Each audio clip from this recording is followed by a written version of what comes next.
contrainforme que el Yo Soy 132 tiene preparado en contra de esas instituciones que nos dan un informe podrido. Cuando el pueblo se levante por paz, libertad y tierra, temblarán los poderosos de la costa hasta la sierra. Por paz, libertad y tierra, temblarán los poderosos de la costa hasta la sierra. México, a 11 de septiembre de 2012, en la Plaza de la Constitución, de cara al pueblo de México. Contrainforme, Yo Soy 132.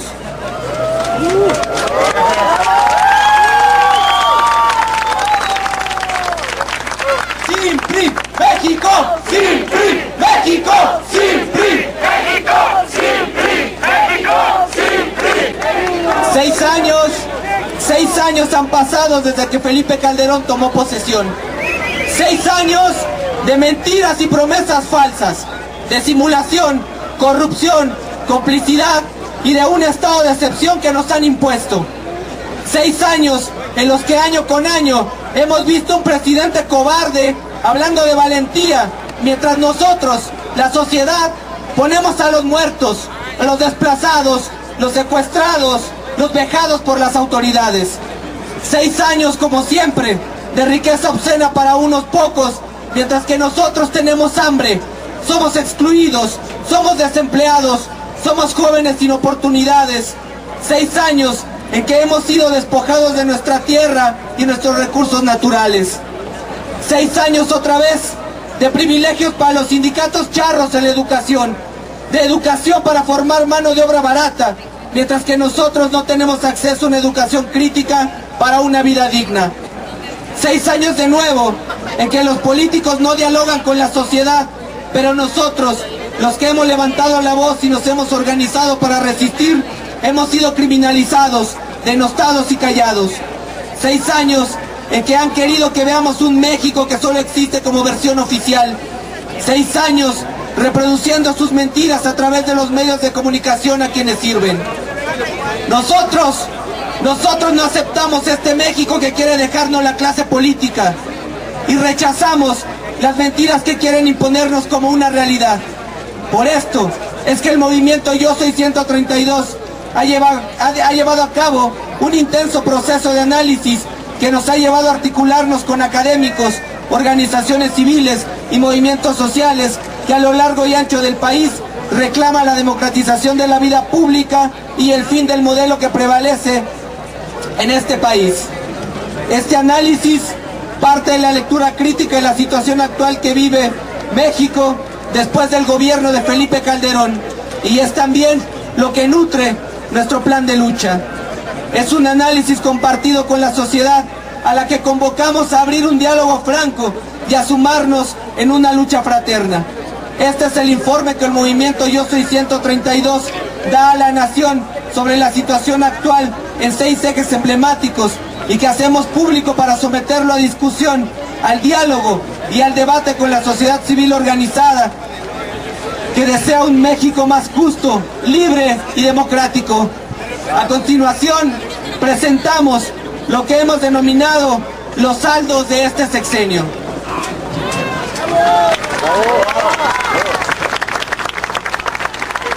Ni un paso atrás, ni un paso atrás, ni un paso atrás, ni un paso atrás. A continuación, compañeros, dará el informe sobre la democratización de medios la compañera Alexandria. Democratización de los medios de comunicación, información y difusión. El sexenio de Felipe Calderón Hinojosa en lo que tiene que ver con medios de información es un sexenio muerto. En legislación no hubo avance. En telecomunicaciones se propició la concentración en manos de las mismas voraces empresas que han secuestrado el espectro radioeléctrico, propiedad de los mexicanos. Se persiguió y violentó a ciudadanos que buscan crear sus propios medios a través de radios comunitarias. Y se caracterizó por las persecuciones, agresiones y asesinatos de periodistas. Felipe Calderón no solo asumió una actitud irresponsable y omisa frente a la creación de un nuevo régimen de medios, sino que ha demostrado su interés por político vigente para desplegar acciones autoritarias y favorecer al duopolio televisivo. Felipe Calderón Hinojosa lucró políticamente con la ausencia constitucional y legal de una política de Estado relativa a medios de comunicación. Una situación similar podemos observar en el ámbito de las telecomunicaciones. 3 casos son muestra de la política de discrecionalidad del actual gobierno. La licitación 21, donde favorece a Televisa y Nextel. La fusión Televisa y Usacell, nuevamente en beneficio de Grupo Televisa y Grupo Salinas. Y el rescate de la banda 2.5 GHz debido a la presión ejercida por Grupo Televisa. El gobierno de Felipe Calderón ha hecho uso de un bien de la nación para beneficiar a los consorcios mediáticos, lesionando con ello a las instituciones públicas de este país, debido a que permitió a Televisa ingresar al mercado de la telefonía.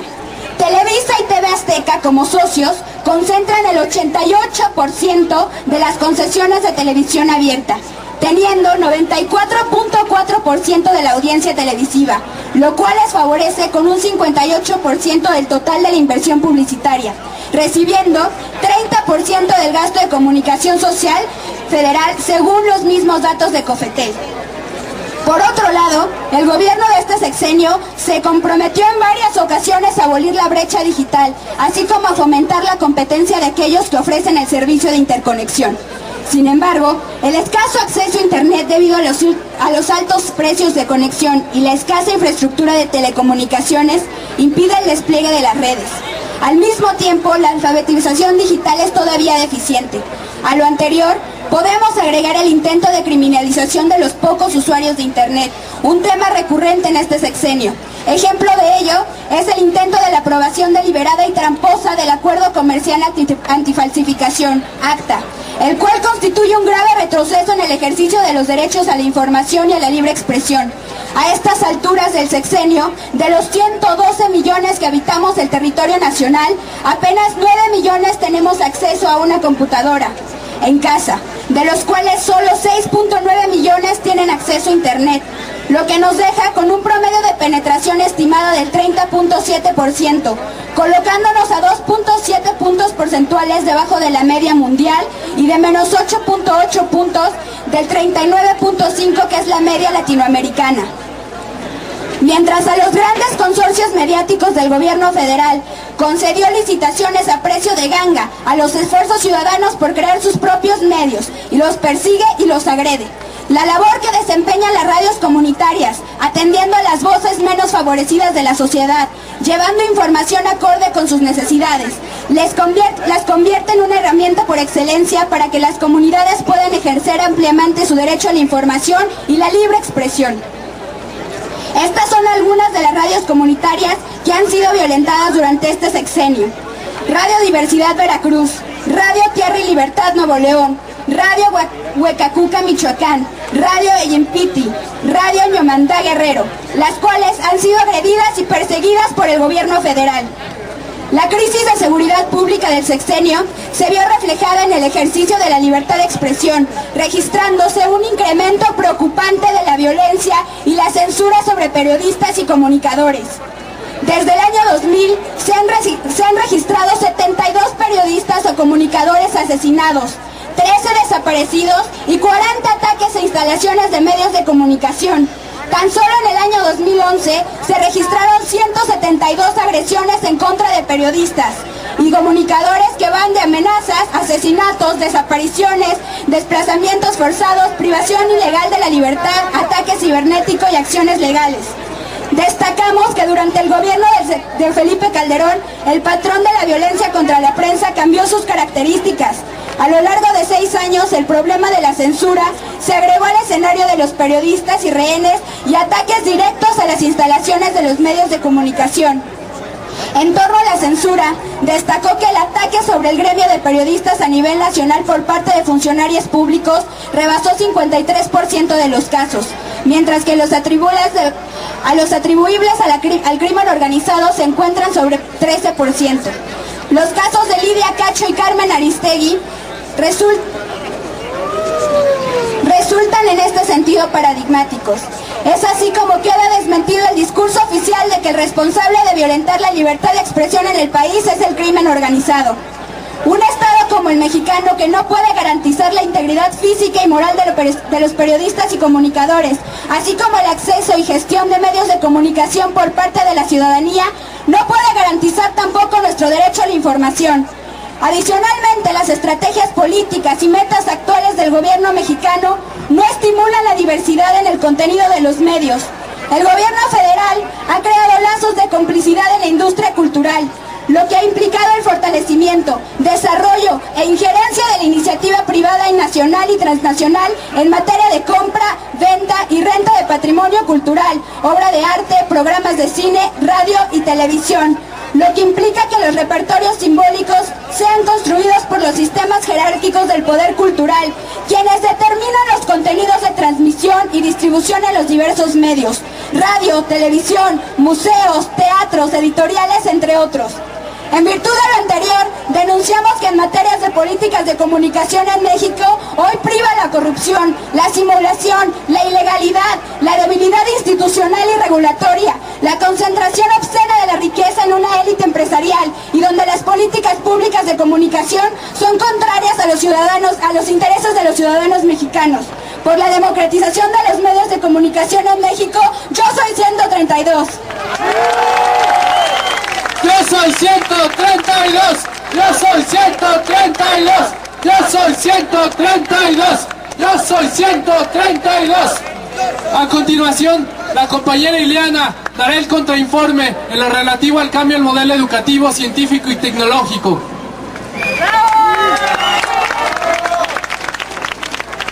Educación.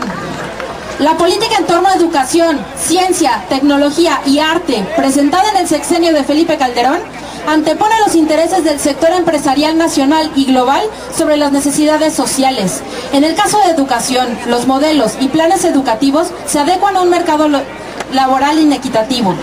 Esto lo confirma ahora la reciente reforma integral a la educación media superior y básica, RIEMS y RIEV, en la que se constata que el modelo pedagógico por competencias y habilidades, implementado desde el nivel básico, elimina paulatinamente disciplinas pertenecientes a las humanidades y a las ciencias, como es el caso de la filosofía y de la historia, y deja en su lugar asignaturas mixtas que abordan el conocimiento de forma sesgada y confusa, lo que cumple con el único objetivo de simplificar el conocimiento para formar obreros certificados y no sujetos que aspiren a ser técnicos calificados o estudiantes universitarios, y que en no más de una década eliminará generaciones de científicos y humanistas mexicanos y hará depender al país en su totalidad de la tecnología y la ciencia producida en otros lados.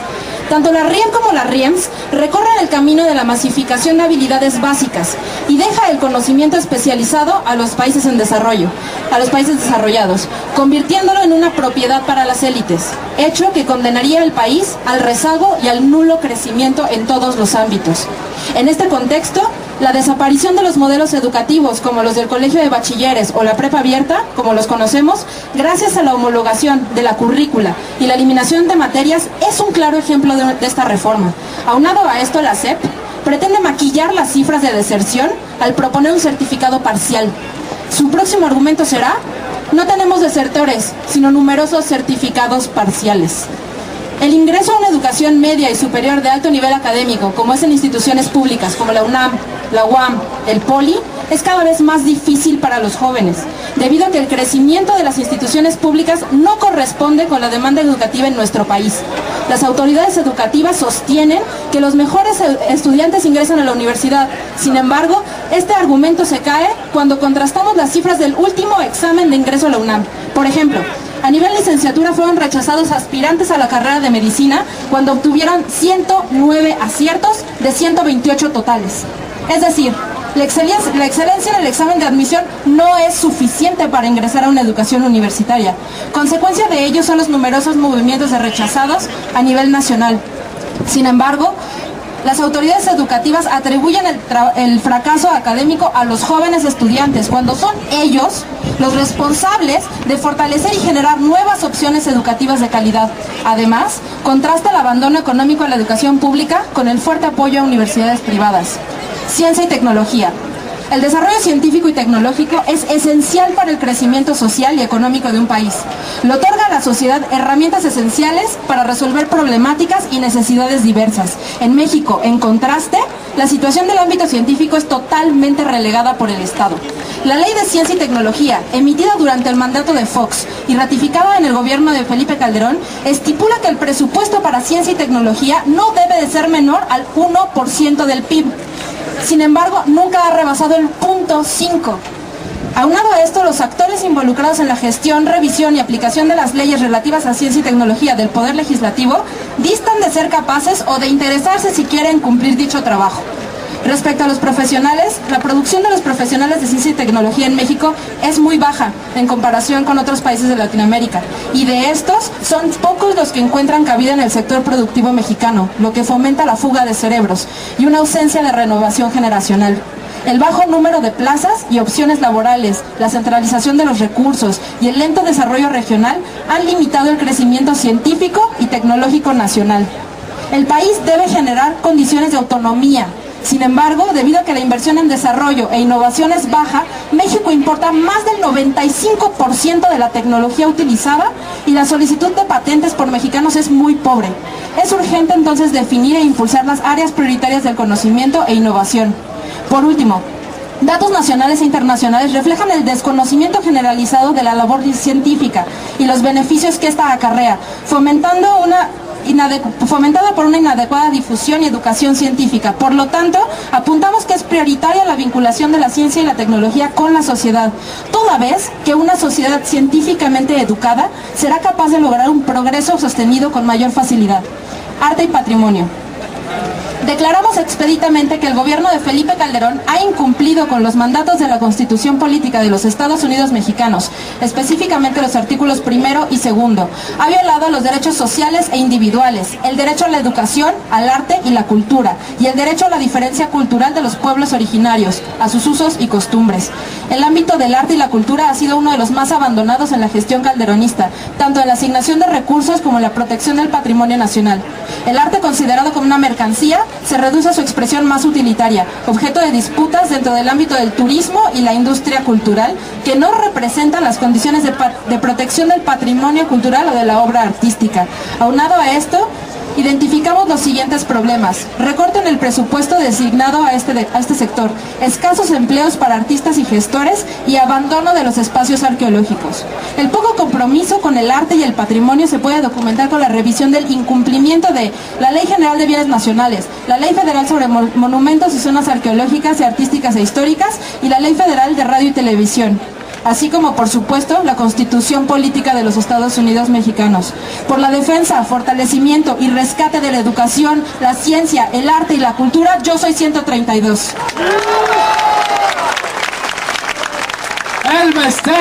Elvester, tú también vas a caer.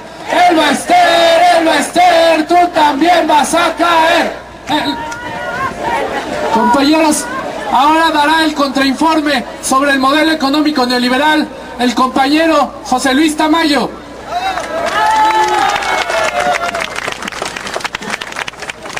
Tres, cambio al modelo económico neoliberal.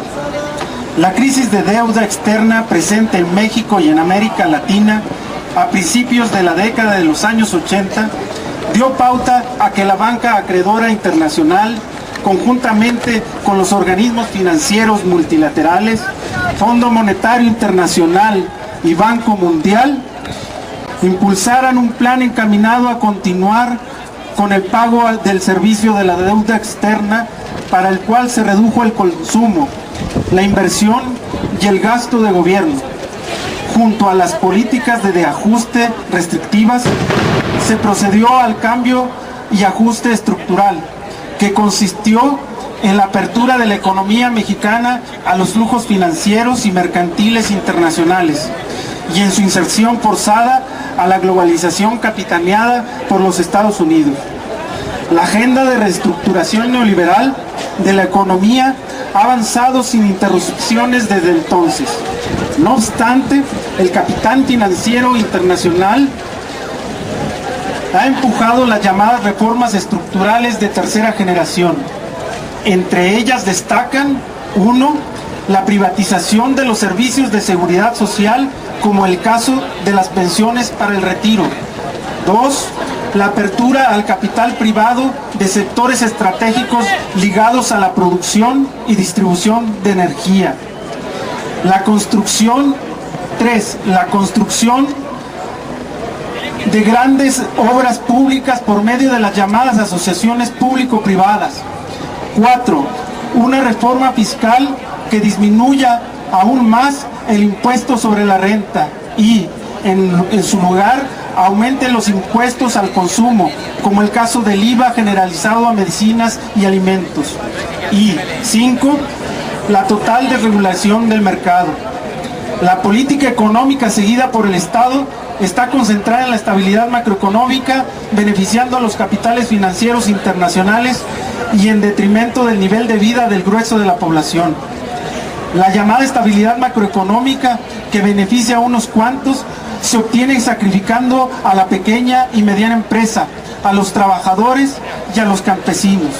Así, contamos con una política monetaria que tiene como fin último el control de la inflación, sacrificando el crecimiento económico y la utilización del tipo de cambio como palanca para impulsar a la industria mexicana.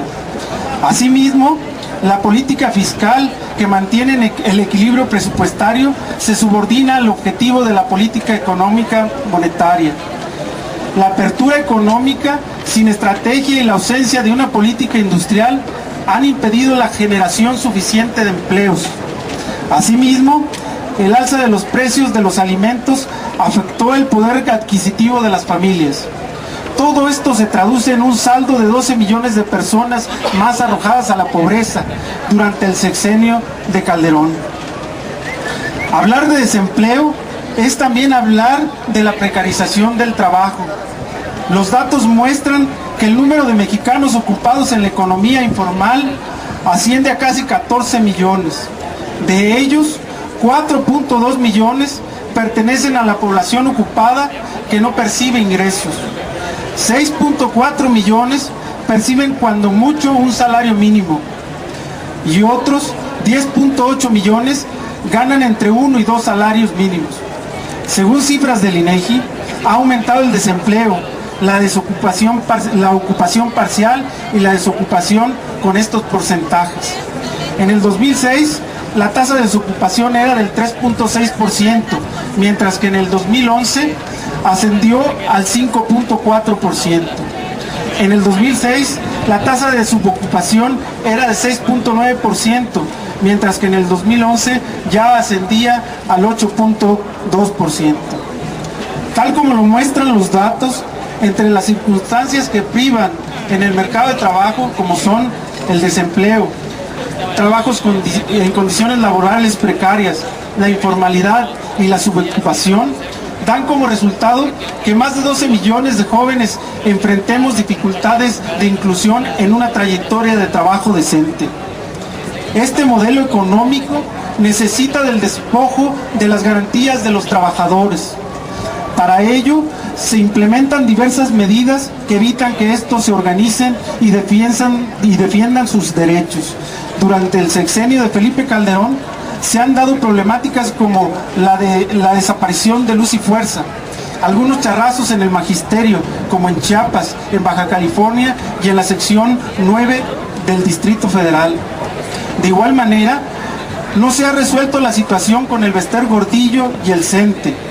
No se ha dado solución al problema con la CENTE, con los mineros desde 2006 en Cananea, Sicarza, Taxco y Sombrerete, con los trabajadores de tierra en aviación, con los trabajadores de la vidriera en San Luis Potosí y con los petroleros independientes, entre otros. Este modelo económico no solo reduce las condiciones de vida de la mayoría de la población en beneficio de unos cuantos, sino que también se basa en la sobreexplotación de los bienes naturales del país. El modelo económico depredador, tanto en su ámbito productivista en el sector rural, en el desarrollo de infraestructura turística por y para extranjeros, así como en su dimensión extractivista, implica un fuerte deterioro ambiental, caracterizado por la pérdida de hábitats y biodiversidad, por la aceleración de los procesos de desertificación, por pérdida y degradación de suelos, por la incapacidad de captación de agua, por el menoscabo de reservas de agua fósil, por la intrusión de agua contaminada en las costas y por el deterioro o desaparición de lagunas costeras. En resumen, la salud y funcionalidad de los ecosistemas y con ello la degradación de los recursos ambientales básicos para la supervivencia humana y de la vida misma. Estos procesos han generado a la vez un enorme proceso de resistencia de los pueblos y comunidades campesinas y los pueblos originarios que son despojados de sus tierras para fomentar el crecimiento económico basado en megaproyectos de infraestructura, mineros, carreteros y energéticos. Entre muchos otros, destacan los procesos de resistencia en defensa de la tierra, el territorio y los bienes naturales en La Parota, en Huesca, en El Zapotillo, en Cherán, en Ostula, en Ocotlán, en el Cerro de San Pedro, en la delegación Magdalena Contreras, entre cientos de resistencias más.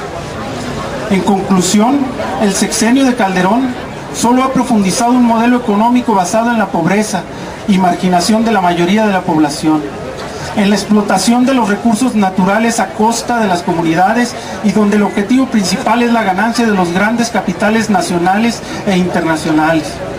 El movimiento Yo Soy 132 está consciente que el mercado no es la panacea para la solución de los problemas sociales y que el gobierno y la sociedad deben de jugar un rol fundamental para resolver los problemas económicos que aquejan el país. El neoliberalismo nos empobrece, excluye, margina y violenta. Es por eso que el movimiento Yo Soy 132 se pronuncia a favor de una economía humana, justa, soberana, sustentable y de paz.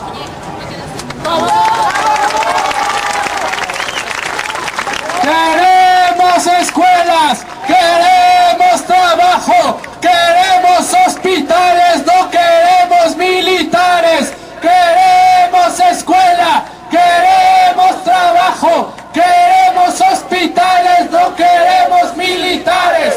A continuación, pasará la compañera Silvia a leer el contrainforme en lo referente a seguridad nacional y justicia. En el año 2006, Felipe Calderón Hinojosa arribó a la presidencia luego de un proceso electoral en el que quedó en duda su triunfo, abriendo así un periodo de polarización social sin precedentes en los últimos 30 años de México, cuyo ejemplo sustancial fue la movilización social en el estado de Oaxaca del movimiento magisterial. Producto de la debilidad e ilegitimidad del nuevo gobierno, este emprendió una guerra contra el crimen organizado que se transformó discursivamente en una supuesta guerra contra el narcotráfico. Esta guerra, como señalan los análisis de autores como Ana Esther Ceseña, Carlos Facio, Laura Carlsen, consultados por el movimiento Yo Soy 132, fue emprendida por el gobierno federal como parte de la estrategia de legitimación de un gobierno emanado de un proceso electoral cuestionado y la necesidad de aumentar los lazos de subordinación diplomática, política y militar del Estado mexicano con la política de seguridad nacional de la Casa Blanca.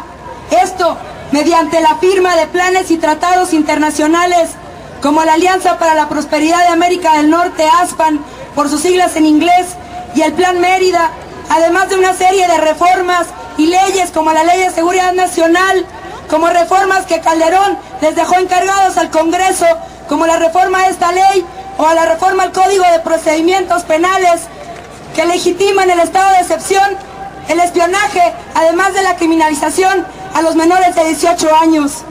Producto de estas alianzas, el Estado mexicano ha recibido más de 1.400 millones de dólares cada año bajo el rubro de ayuda, según datos del Colegio de México, de ayuda al combate al narcotráfico por parte del Congreso de los Estados Unidos, bajo el rubro del Plan Mérida, mediante el cual se ha emprendido ofensivamente una política de guerra en Centroamérica, el Caribe y Sudamérica. El ejemplo más claro de ello es la instalación de la Oficina del Sistema Interamericano contra el Crimen Organizado en México el pasado mayo de 2012, que impulsará la guerra contra el narcotráfico, esta supuesta guerra y la militarización en Centroamérica y el Caribe. Revistas de investigación como Proceso y Contralínea han dado cuenta de la base y profundización de la injerencia de Estados Unidos en México. La presencia de autoridades y efectivos de la DEA, la CIA, el FBI en acciones de inteligencia en territorio mexicano tuvo su ejemplo emblemático con el operativo Rápido Furioso en 2009, con lo cual se permitió el tránsito de más de 2,000 armas y municiones en territorio nacional. A la par, el adiestramiento en contrainsurgencia de mandos militares mexicanos por el Comando Norte ha sido una muestra de la subordinación militar al Pentágono, junto con la activación de la Cuarta Flota en 2008, bajo el cobijo del gobierno de Calderón, el cual permite el fortalecimiento de la presencia militar de los Estados Unidos en México y en toda América Latina. En este mismo contexto, según José Luis Piñeiro de la revista Contralínea, Felipe Calderón destinó de 2007 a 2011 320,000 millones de pesos al erario público en materia de seguridad, el 2.5% del PIB, el triple de lo que destina a educación y aproximadamente el 17.4% de los recursos destinables a este rubro por año. Esto ubica a México en el 11º país con más gasto en materia de seguridad en todo el mundo. Con estos recursos, el gobierno calderonista ha emprendido una campaña de militarización del país que, según la revista Animal Político, ha llevado a más de 45,000 militares y un número indeterminado de marinos, de policías federales a los diferentes estados en los que la violencia del narcotráfico se ha manifestado. Esta estrategia de militarización del país en esta supuesta guerra contra el narcotráfico no ha demostrado ser efectiva. Lejos de terminar con la violencia atribuida al crimen organizado, esta guerra ha acrecentado, multiplicado y complejizado los escenarios en los que se da dicha violencia. Esta guerra que los ciudadanos no pedimos, ha causado una verdadera catástrofe nacional.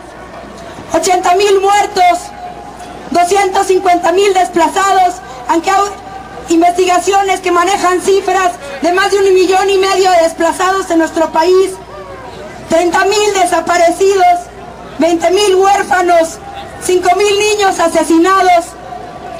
Estas cifras, que no solo dan cuenta de la gravedad de la crisis social en la que la sociedad mexicana ha sido sumida, son también una muestra del desprecio que el gobierno de Calderón muestra hacia las víctimas de esta guerra. Testimonios del movimiento por la paz con justicia y dignidad dicen: somos víctimas, no somos daños colaterales, no aceptamos esta condición porque esta exonera de responsabilidades a quienes nos han obligado a vivir en este estado de excepción, a quienes han sido cómplices por cerrar los ojos y suprimirnos, por desconocernos, por matarnos, secuestrarnos y desplazarnos una y otra vez con su política de muerte. Por todo esto, reconocemos que, como dice Conflict Barometer, el fenómeno de barbarie acontecido en México es el mayor conflicto militar en toda América Latina del siglo XXI. Retomamos los balances e informes de organizaciones como Amnistía Internacional, el Movimiento por la Paz con Justicia y Dignidad, la Comisión Interamericana de Derechos Humanos, la organización civil Human Rights Watch, que mencionan que esta guerra ha construido verdaderos monumentos a la barbarie moderna. Las llamadas narcofosas, donde fueron encontrados los cuerpos de 78 migrantes en el estado de Tamaulipas en el año 2010, más de 150 cadáveres en las fosas de Durango, los registros de cientos de violaciones de derechos humanos por parte de las Fuerzas Armadas o los policías federales, el asesinato de jóvenes en masa, como en Villas de Salvarcar en 2010 en Ciudad Juárez, son algunas de las cicatrices que han hecho que la sociedad mexicana viva con miedo. Concluimos denunciando que desde enero del 2010 la criminalización de los luchadores sociales que se han opuesto a esta guerra nos ha dejado heridas profundas.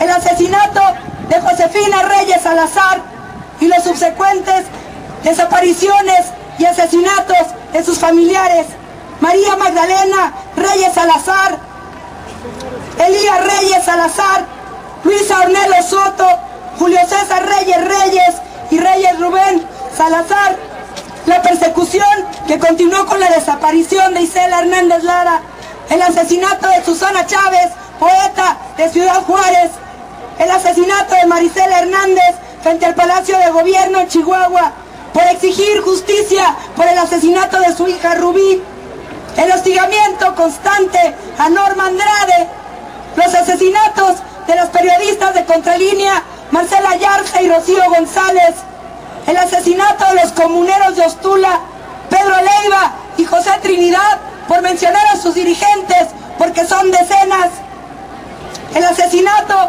del activista de la Facultad de Filosofía y Letras en noviembre del año pasado, Carlos Inúe Cuevas Mejía, presente, los luchadores del Movimiento por la Paz con Justicia y Dignidad, Nepomuceno Moreno en Coahuila, Julia Marichal en esta ciudad, Eva Alarcón y Marcial Bautista en Morelos, los normalistas de Ayotzinapa, Gabriela Echeverría, Jorge Alexis y Adrián de Vida y Espíritu, la periodista Regina Martínez de la revista Proceso.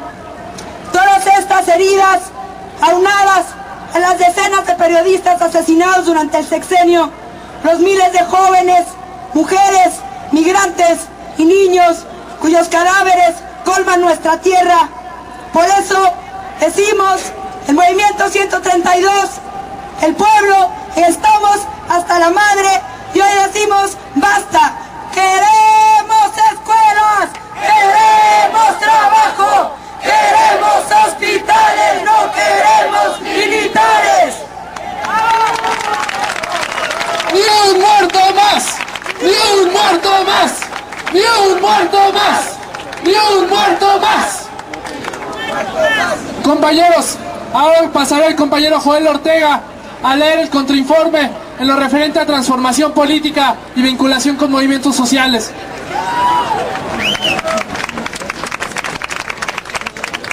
Informamos que el gobierno de Felipe Calderón no impulsó una democratización del Estado, sino que por el contrario profundizó sus aspectos más autoritarios. Las reformas electorales preservaron un sistema en el que la política es monopolizada por los partidos, cada vez más alejados de la sociedad y subordinados a los grupos de poder y a las grandes televisoras, bloqueando el acceso a una verdadera participación social. El corporativismo y el clientelismo siguen siendo las formas en las que el gobierno se relaciona con la sociedad. El gobierno prefirió aliarse con las cúpulas de los sindicatos corporativos y atacar a los trabajadores organizados de manera independiente y democrática. Asimismo, los crímenes de odio hacia las mujeres se presentaron sistemáticamente en todo el territorio nacional, haciendo evidente la necesidad de una reforma a la ley que reconozca y penalice estos delitos. El Estado de México presenta el mayor número de casos de feminicidios no reconocidos por el gobierno, quien además se opone a la alerta de una perspectiva de género que reclama la sociedad civil. La gestión de Felipe Calderón mantuvo una posición autoritaria y violenta ante la movilización social organizada.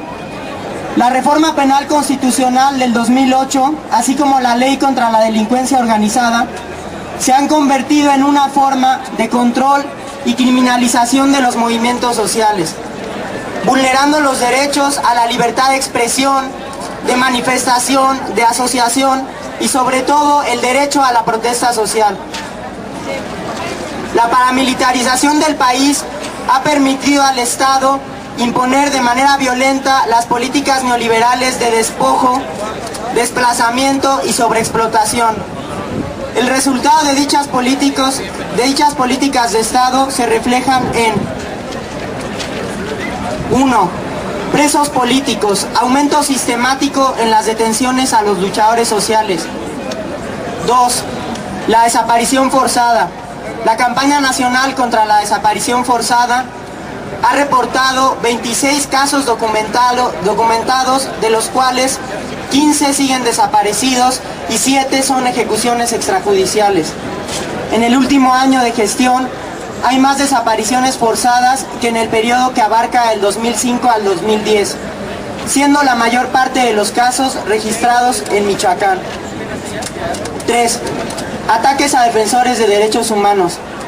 Con un registro de 256 casos de violaciones de derechos humanos documentados en contra de personas defensoras ocurridas de enero de 2011 a marzo de 2012 en todo el país. El 72% ha sido contra coordinadores, líderes o fundadores de las organizaciones. El Estado busca que la represión tenga un alcance a largo plazo, es decir, que logre un impacto transgeneracional, lo cual denota la lógica selectiva y de mayor intensidad con que opera. 4. Ejecuciones extrajudiciales. Es uno de los fenómenos de represión a los movimientos sociales de mayor impacto y violencia, dada su naturaleza de vulneración del derecho a la vida por parte de quienes deberían garantizar las condiciones mínimas de seguridad. Durante el último sexenio se ha documentado un aumento paulatino en las cifras de ejecuciones extrajudiciales. Mientras que en 2008 se registraron 6 casos, en el periodo que va de enero a mayo del 2012 se han documentado 29 casos, la mayor parte en Guerrero y Oaxaca. En un contexto donde las políticas violatorias de los derechos humanos han afectado a distintos sectores en resistencia, el pueblo de México debe saber de la arrogancia y la prepotencia con la que el actual gobierno federal trata a los movimientos sociales. Ejemplo de ello son el sector laboral. El 11 de octubre de 2009, el gobierno federal decidió atacar al Sindicato Mexicano de Electricistas. Con sus casi 100 años de histórica lucha, los electricistas se han visto afectados por todo el aparato estatal. Javier Lozano, al mando de la Secretaría del Trabajo, negó la toma al secretario general de este sindicato, además de intentar una y otra vez generar división interna. Más tarde, el Ejército y la Policía Federal tomaron por asalto las instalaciones de la Compañía de Luz y Fuerza del Centro, que continuaron tomadas y saqueadas aún meses después. Fue así como el presidente del empleo resolvió echar a la calle a 44,000 trabajadores en activo y dejar en la incertidumbre a 22,000 jubilados. Calderón no ha dado ninguna prueba de sus acusaciones contra los trabajadores y las tarifas y el servicio eléctrico no han mejorado. Otro de los casos paradigmáticos es el de los 76 mineros sepultados en la mina de Pasta de Conchos. El gobierno tampoco ha hecho justicia a sus familiares, quienes exigen la entrega de los cuerpos de las víctimas. Por el contrario, el Grupo Minero México sigue operando impunemente en nuestro país, manteniendo en las peores condiciones a los trabajadores. En el caso del asesinato de 49 niños en la guardería ABC en Hermosillo, Sonora, tampoco ha habido deslinde de responsabilidades, ya que ni Eduardo Burs, exgobernador de Sonora, ni Juan Molinar Orcasitas, exdirector general del IMSS, han pisado la cárcel. Aquí tampoco ha habido justicia. Siguen sin cumplirse los acuerdos de San Andrés y nuevamente se atenta contra la autonomía y la autodeterminación de los pueblos indígenas. Prueba de ello es la impunidad ante los asesinatos y desapariciones de los comuneros de Cherán, quienes luchan por su autonomía, así como el hostigamiento a la Policía Comunitaria de Guerrero, que ejerce sus formas de justicia y autogobierno.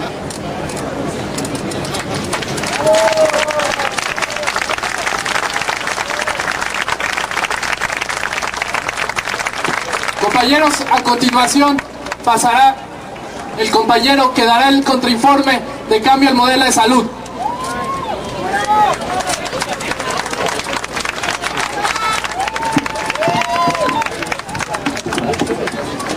Buenas tardes a todos, compañeros. Nuestra lucha es a favor de la salud, la justicia, la libertad y la democracia. Ello porque estamos seguros de que son el único camino para brindarle una vida digna a todos los habitantes de nuestro país. Con base en lo anterior, es nuestra responsabilidad denunciar lo que ha sucedido en el sexenio del espurio Calderón, quien ha demostrado un desprecio rotundo por la vida de nuestra gente. El actual gobierno ha incumplido el mandato constitucional de garantizar el derecho a la salud, consagrado en el artículo 4 de nuestra Carta Magna. Una muestra de ello es que somos el país con la más baja proporción del gasto asignado en el sector público a la salud. Solo tenemos el 5.9%, comparado con Estados Unidos, que tiene el 16%, Francia el 11.2% y Suiza el 10.7%. Entre 2000 y 2008, el producto per cápita del gasto destinado a la salud solamente creció 3.3%, cuando la media entre los países de la OCDE fue de 9%. La salud no es un área que deba ser dejada a la deriva o a la suerte. Cuidarla es el mandato supremo de nuestra sociedad y no admite ninguna excepción. La ideología neoliberal ha demostrado su ineptitud al ser una de las principales causas de la actual crisis y brinda continuidad al proceso de privatización del sistema de salud mexicano. Zedillo, Fox y Calderón fomentaron el desmantelamiento y desfinanciamiento del IMSS y el ISSSTE. También se ha cimentado el camino a la privatización de la salud con el fortalecimiento del llamado Seguro Popular, no siendo otra cosa que un paquete de servicios básicos, debido a que no cubre de forma real las demandas de salud de nuestra población, puesto que no cuenta con la infraestructura suficiente para ello. Esto abre la puerta a los prestadores de servicios de salud privados, puesto que ya establecido el paquete básico de servicios, el siguiente paso es la universalización, que busca reducir las prestaciones que hoy gozan los derechohabientes de la seguridad social, entendiéndose entonces como una universalización de la precariedad. Al señalar los principales problemas de salud que aquejan a nuestra nación, esto nos permitirá mostrar el estado de cosas que impera bajo el gobierno de la derecha. Como puntos de importancia se hallan la obesidad y las enfermedades conjuntas, tales como la diabetes y la hipertensión. Simplemente, en el 2010, la muerte por diabetes mellitus aumentó en 14%. Por otro lado, las muertes por violencia que tanto han dañado a nuestra población desde la guerra contra el narcotráfico han aumentado un 30%, representando 4.3% de la mortalidad total en nuestro país. Otro aspecto de relevancia es el incremento en el consumo de sustancias adictivas entre la población de 2 a 65 años. Esto se incrementó del 2000 a 2008 de 4.6 a 5.2%. Al hablar de sustancias en particular, el consumo de marihuana se incrementó de 3.5% a 4.2%, el de cocaína de 1.2 a 2.4%, y esto a pesar de la absurda guerra que inició el espurio Calderón. Otro punto importante es la mortalidad materna durante el embarazo, que está lejos de alcanzar las metas del milenio que propone la ONU. Por otra parte, tenemos el caso de la subrogación y la concesión de servicios a particulares con efectos negativos, como fue el caso de la guardería ABC, donde perecieron 49 niños y 101 resultaron lesionados sin que hasta la fecha haya responsables. La destrucción de nuestros entornos naturales acarrea serios problemas de salud que tienen que ver con la disposición y acceso al agua potable, la contaminación que genera cáncer y problemas alérgicos, así como males respiratorios por la pésima calidad del aire. También existe un descuido en la seguridad alimentaria del país, como lo demuestra la reciente importación de maíz de África y de huevo de varias partes del mundo, el sometimiento a la industria alimenticia y la nula regulación de los medios masivos de comunicación en materia de alimentos chatarra. Un aspecto fundamental es que los médicos residentes, pasantes e internos son ejemplos de nuevas formas de explotación laboral, a quienes se les imponen jornadas extensísimas de trabajo y cargas igualmente extensas, polivalencia y responsabilidades que deben de asumir en la vía de los hechos debido a la falta de médicos de base. Ellos son la fuerza laboral en que se funda la atención médica en los 3 niveles de atención, tanto en el campo como en la ciudad. De esta manera, la imposición de Enrique Peña Nieto busca culminar la obra que iniciaron las administraciones panistas, beneficiando a la iniciativa privada a través de fondos públicos en detrimento del bienestar de la población, en lugar de fortalecer las instituciones de salud que ya existen. Finalmente, nos manifestamos por un sistema de salud de acceso a toda la población, sin limitación alguna, que contemple todas las enfermedades, que sea de calidad, que sea efectivo, basado en la prevención y promoción de la salud. Un sistema sanitario que verdaderamente atienda las enfermedades crónico-degenerativas y no las convierta en un motivo de lucro. El médico marchando también está curando. marchando, también está curando. Estos son los saldos de estos 6 años. Sobre esto concluimos que ha sido un sexenio lleno de hambre, exclusión, desinformación, desigualdad, enfermedad, despojo, represión y muerte. Felipe Calderón es responsable por estos 6 años de decisiones tomadas a espaldas del pueblo. Sabemos que este gobierno ha sido la continuación de un sistema corrupto, donde unos cuantos imponen sus intereses sobre las necesidades de los más. Y sabemos que con Enrique Peña Nieto, este sistema simplemente tomará un nuevo rostro y otra vez nosotros, la sociedad, pagaremos los costos impuestos por esta clase política. Pero también sabemos que hoy tenemos la posibilidad de organizarnos, de resistir contra estas políticas, de proponer, pues, un país diferente. Por eso convocamos a todos, a la sociedad en general, a que participe de este diálogo y a unirnos en una lucha fraterna por la transformación de México. Por eso los invitamos a los foros sobre este contrainforme en su versión extendida, que tendremos los días 4 y 5 de septiembre, martes y miércoles de la próxima semana, en la Facultad de Economía de la UNAM, a partir de las 10 de la mañana, y donde participarán académicos y movimientos sociales como Adolfo Gili, Luis Hernández Navarro, Rodrigo Gómez, Gerardo Albarrán, el doctor Hugo Aboites, el movimiento de aspirantes excluidos a la educación superior, el Frente de Pueblos en Defensa de la Tierra, el movimiento de la comunidad de Cherán Keri, el doctor Julio Volvinic, el Consejo Regional Virárrica, la doctora Anaster Ceseña, Carlos Facio, el Movimiento por la Paz con Justicia y Dignidad, el movimiento opositor a la presa El Zapotillo, el Tribunal Permanente de los Pueblos, el Comité Cerezo, Gustavo Leal, entre otros. Construyamos el camino que florece en nuestras manos. Si no ardemos juntos, ¿quién iluminará esta oscuridad? Yo soy 132, yo soy 132, yo soy 132, yo soy 132, yo soy 132, yo soy 132. Muchas gracias, compañeros.